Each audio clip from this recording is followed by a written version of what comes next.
어제는 일본 후쿠시마 원전 사고 13년 주기였습니다. 긴 세월에도 여전히 수습은 덜 된 상태인데요. 이렇듯 원전은 안전이 무엇보다 중요합니다. 네, 그런데 소방당국이 고리 원전에 대해 처음으로 대대적인 위험물을 조사했더니 100건에 가까운 지적 사항이 나왔습니다. 조진욱 기자의 단독 보도입니다. 고리 3호기는 지난 2022년 말 변압기 케이블 접속 부가 불에 타 순간 정지했습니다. 사해 뒤엔 고리 1호기 부속 건물에서 베어링 과열로 불이 날 뻔했습니다. 모두 고리 원전에서 발생한 화재 사고입니다. 소방청은 지난해 9월 고리 1호기부터 신고리 2호기까지 고리 원전 전체를 대상으로 대대적인 위험물 점검을 진행했습니다. 고리 원전 내부에 들어와서 전수조사한 건 이번이 처음입니다. KNN이 소방청 중앙조사단의 점검 결과를 단독 입수했습니다. 위급 시 가동되는 비상 디젤 발전기실의 경우 화재 감지기 위치가 잘못 설치됐고 물 뿌린 범위도 좁았습니다. 그 디젤 제너레이터 제대로 작동 안 해가지고 원자로가 터진 게 후쿠시마예요. 만약 화재 났을 때 이것이 제대로 작동이 안 되면 심각한 문제가 생기는 거죠. 별거 아닌 거 가지고 큰 사고로 갈 수 있는 거예요. 터빈용 윤활유를 공급하는 펌프는 5개 탱크 저장소와 3m 이상 떨어져야 하지만 같은 곳에 있었습니다. 옥내 저장소 환기 시설을 무단으로 변경하기도 했습니다. 소방과 협의 없이 변경하면 당연히 위법입니다. 이렇게 적발된 사안이 모두 91건에 달합니다. 고리 원전은 지적된 사항 대부분 조치를 마쳤고 일부 설계 변경이 필요한 사안에 대해선 개선 계획에 맞춰 조치를 취하겠다고 밝혔습니다. KNN 조진욱입니다. 정부가 전공의 집단행동 장기화에 따른 의료 공백을 메우기 위해 지역 공중보건의들을 투입하고 있습니다. 경남에서도 공중보건의 17명이 차출됐는데 농어촌의 취약한 의료 환경이 더 나빠질 우려가 나오고 있습니다. 주우진 기자가 보도합니다. 산청군의 유일한 병원급 의료기관인 산청군 보건의료원입니다. 원장을 포함한 의사 14명 가운데 12명이 공중보건의일 정도로 공중보건의에게 진료를 크게 의존하고 있습니다. 정부가 전공의 공백을 메우기 위해 지역 공중보건의 등을 상급병원으로 파견하면서 이곳 의료원의 공중보건의 2명도 차출했습니다. 외과 의사 1명과 함께 응급실 담당 의사 1명이 빠지면서 당장 응급실 의사 인력이 4명에서 3명으로 줄었습니다. 일단 파견은 사주지만 장기화될 경우 업무 과중으로 인한 응급실 운영 차질도 우려됩니다. 조금 젊은 사람들은 괜찮은데 네. 급한 어르신들 같은 경우는 불안할 수도 있죠. 굉장히 중요한 곳이 있어서 경남에서는 산청군을 포함해 15개 시군에서 한두 명씩 모두 17명의 공중보건의가 서울과 부산 등의 상급병원으로 차출됐습니다.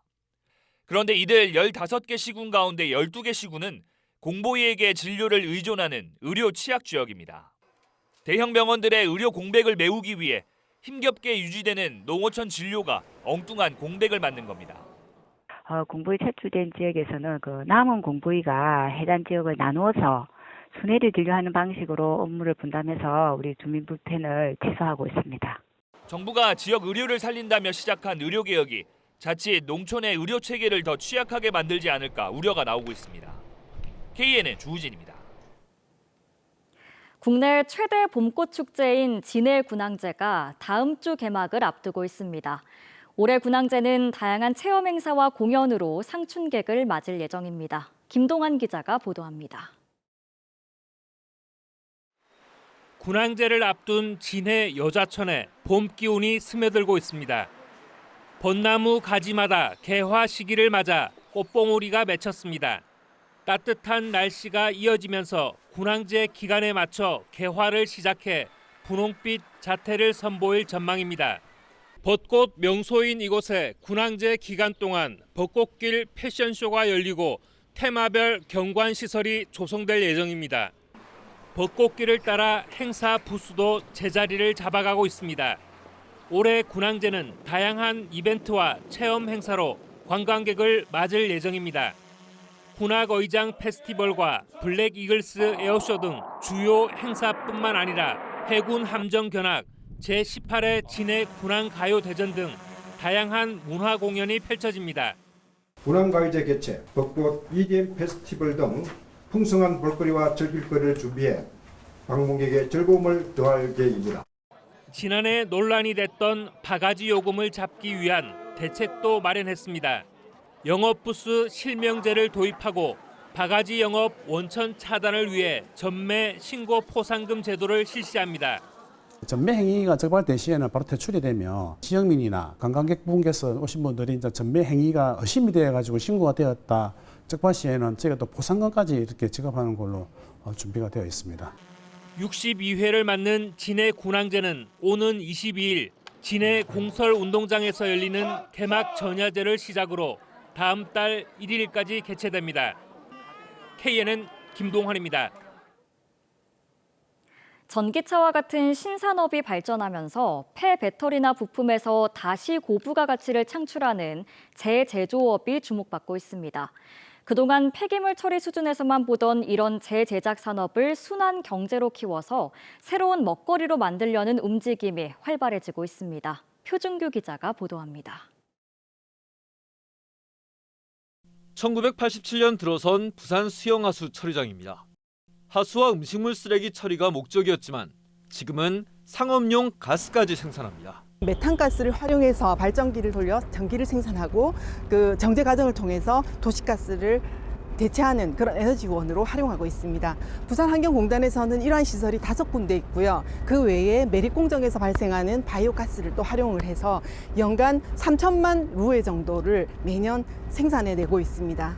부산시가 친환경, 재활용에 집중하면서 환경공단이 생산하는 바이오가스만 연간 85억 원 규모고 폐열과 태양광 발전까지 합치면 300억 원대입니다. 이산화탄소 발생도 2년 전에 비해 7만 톤가량 줄이면서 쓰레기 처리의 경제 효과, 환경 개선까지 일석삼조입니다. 부산시는 여기서 한 단계 더 나아가 재제조업에 주목하고 있습니다. 선박용 부품 등을 재가공하던 전통적 수준을 넘어 전기차, 폐배터리 등 신산업군을 위한 산업단지까지 만들겠다는 것입니다. 부산에 요즘 이 재제조업이라 그래서 그 기존에 썼던 물건을 다시 사용을 해서 제조를 하는 새로운 물건으로 만들어내는 썼던 자원을 재활용을 해서 새로운 제조를 일으키는 그런 산업을 육성하기 위한 계획도 저희가 마련을.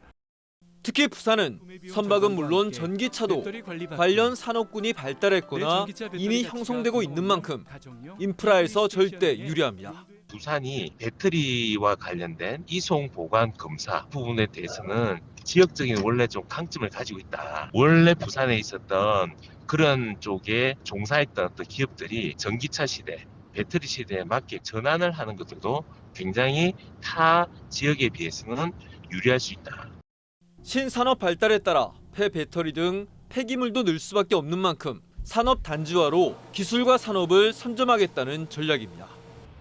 부산시가 구상하고 있는 재제조업 순환 단지는 환경오염 우려나 경제성, 주민 반발 등 풀어야 할 숙제가 적지 않지만 탄소 중립 시대 그만큼 강점도 커 장기적인 정책 과제로 추진될 전망입니다. KNN 표준규입니다. 지역에서는 에어부산 분리 매각을 위한 요구가 더욱 커지고 있지만 반대로 에어부산은 점차 지역에서 멀어질 준비를 하고 있습니다. 지역 소통부서를 폐지하는 등 벌써 통합 수순에 착수한 게 아니냐는 분석과 함께 그 배경에 의혹이 커지고 있습니다. 이 소식은 윤혜림 기자가 취재했습니다.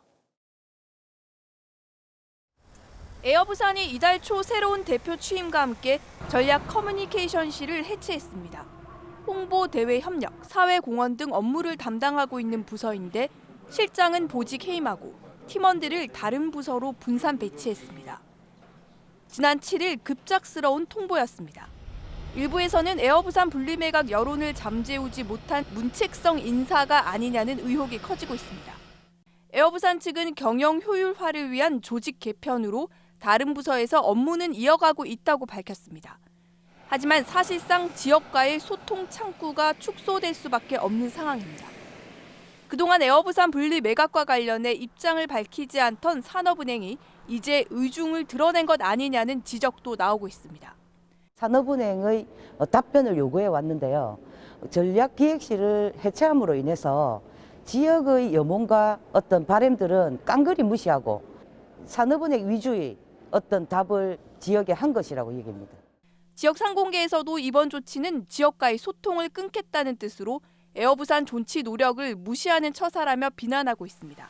하지만 부산시는 이에 대해 언급할 상황이 아니라고 밝히며 에어부산 분리 매각에 대한 산업은행의 입장을 기다리고 있다며 여전히 조심스러운 입장입니다. 지역에서는 에어부산 부산 존치를 위해 목소리를 높이고 있지만 정작 에어부산은 이미 떠날 결심을 했다는 의혹 속에 에어부산 분리 매각을 위한 길은 더욱 험난해지고 있습니다. KNN 윤혜림입니다. 이번 총선에서도 유권자들에게 인기가 높은 도시철도 신설 공약이 쏟아지고 있는데요. 하지만 이 도시철도 경전철 사업은 예산도 많이 들고 사업 기간도 길기 때문에 꼼꼼한 공약 검증이 요구됩니다. 김민욱 기자가 취재했습니다. 이성문, 서은숙 두 민주당 예비후보가 부산 도시철도 6호선 신설을 공약했습니다. 센텀에서 부전역을 거쳐 개금까지 있는 14km 구간으로 8,700억 원을 투입해 10년 안에 개통하겠다는 목표입니다. 대중교통에 좀 편의를 더 도모해달라는 주민들의 열망은 오래전부터 있어 왔습니다. 그런 점들을 담아서 저희가 부산 진구와 함께 이렇게 국민의힘 김희정 예비후보는 연산과 센텀을 잇는 8km 구간에 대략 8천억 원을 들여 10년 안에 경전철 제2센텀선을 추진하겠다고 공약했습니다. 부산의 중심이라고 할 수 있는 연제구와 그리고 또 한 곳의 중심지인 해운대구로 연결하는 주요 도시철도를 만드는 것입니다. 유사한 노선의 사업비도 비슷하지만 운행 방식과 전체 거리, 역 개수를 따져보면 차이가 큽니다. 정성국 국민의힘 부산진갑 예비후보는 지역의 단골 공약인 초읍선을 이번에는 관철시키겠다는 목표입니다. 기장군에선 리턴 매치를 벌이는 국민의힘 정동만, 민주당 최태경 두 예비후보가 또 기장선과 정관선 해결을 들고 나왔습니다. 총선 시기 도시철도 신설은 빠지지 않는 주요 공약입니다. 하지만 4년 전 총선에서 각종 도시철도 트램 공약은 사업성이 떨어져 도시철도 구축 계획에 포함되지 않는 등 속도를 내지 못한 것이 현실입니다. 사업비도 많이 들고 국비 확보가 중요한 만큼 시간이 많이 걸리기 때문입니다. 실제 10년 단위로 계획하는 부산시 도시철도망 구축 계획을 보면 10개 노선 가운데 예비 타당성 조사를 통과한 것은 하단 녹산선 한 곳뿐입니다. 지금 공약에 나와 있는 노선들도 저희들 철도망 구축 계획 수립을 하면서 타당성에 대한 부분이나 경제성, 그다음에 사업성, 노선에 대한 필요성 이런 부분들을 충분히 검토를 해서 총선을 앞두고 도시철도 신설 공약이 본물 터지듯 쏟아지는 만큼 유권자들은 공약이 실현 가능한지 꼼꼼하게 따져보는 것이 무엇보다 중요합니다. KNN 김민욱입니다. 경남 통영시 욕지도 해상에서 전복된 어선의 실종자 수색 작업이 나흘째 계속되고 있습니다. 통영해경은 어제 선체 내부 정밀 수색을 벌인 데 이어 선박 32척과 항공기 8대를 동원해 해상 수색을 이어갔지만 실종자 5명을 아직 찾지 못했다고 밝혔습니다. 해경은 내일 오전 국과수와 선박 전문가 등 6개 기관이 사고 선백에 대한 합동 감식을 실시할 예정입니다. 검찰이 오늘 오후 뇌물수수 혐의를 받고 있는 박일호 전 밀양시장의 자택과 사장실 등을 압수수색했습니다. 이와 함께 뇌물을 전달한 혐의를 받는 70대 A씨의 자택과 사무실도 압수수색한 것으로 전해졌습니다. 박 전 시장은 밀양, 의령, 함안, 창녕 선거구에 국민의힘 후보로 공천을 받았지만 뇌물수수 혐의로 검찰에 고발돼 공천이 취소됐습니다. 국민의힘의 4월 10일 총선 제4차 후보자 결선 발표 결과 김해갑에서 박성호 예비후보가 권통일 예비후보를 누르고 본선에 진출했습니다. 3자 대결로 치러진 부산 서동 결선에서는 절반 이상 득표자가 나오지 않아 곽규택, 김인규 두 후보가 내일과 모레 이틀 동안 최종 결선을 치르게 됐습니다. 경남 보건의료노조가 돌파구를 찾지 못하는 의료 파업 사태와 관련해 정부와 의료계를 모두 비판하고 나섰습니다.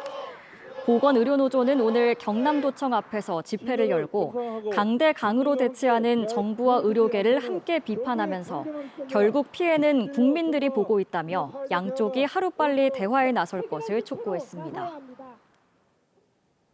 NH농협은행 경남본부가 재단법인 경남도 장학회에 지역인재 육성 장학금 3억 원을 기탁했습니다. 경남도 장학회는 해마다 지역 출신 대학 신입생에게 200만 원씩 장학금을 지급하고 있습니다. BNK 경남은행은 2023년도 제휴카드 적립기금 1억 2천만 원을 창원시에 기탁했습니다. 이 기금은 지난해 새창원 사랑카드 등 7종류의 제휴카드 이용 금액 가운데 일정 비율을 적립해 조성된 것입니다.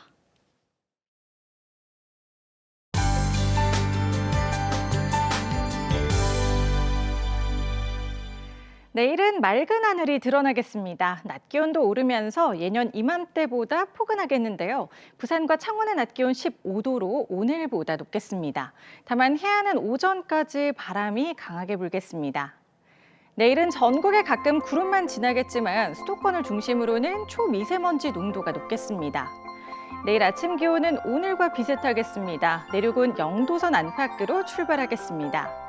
한낮 기온은 오늘보다 1도에서 4도 정도 높겠는데요. 낮 최고 창원은 15도, 거제와 통영은 14도, 밀양과 창녕은 16도 예상됩니다. 부산의 아침 기온은 4도로 오늘과 비슷하겠고요. 한낮 기온은 15도로 예년 이맘때보다 온화하겠습니다. 내일까지 만조 시간에 해수면의 높이가 높겠고요. 먼 바다에는 풍랑 예비특보가 내려져 있습니다. 당분간 기온이 오르면서 금요일에는 부산의 낮 기온이 18도선 보이겠는데요. 일요일에는 또 한 차례 비가 내릴 것으로 예상됩니다. 내셨습니다.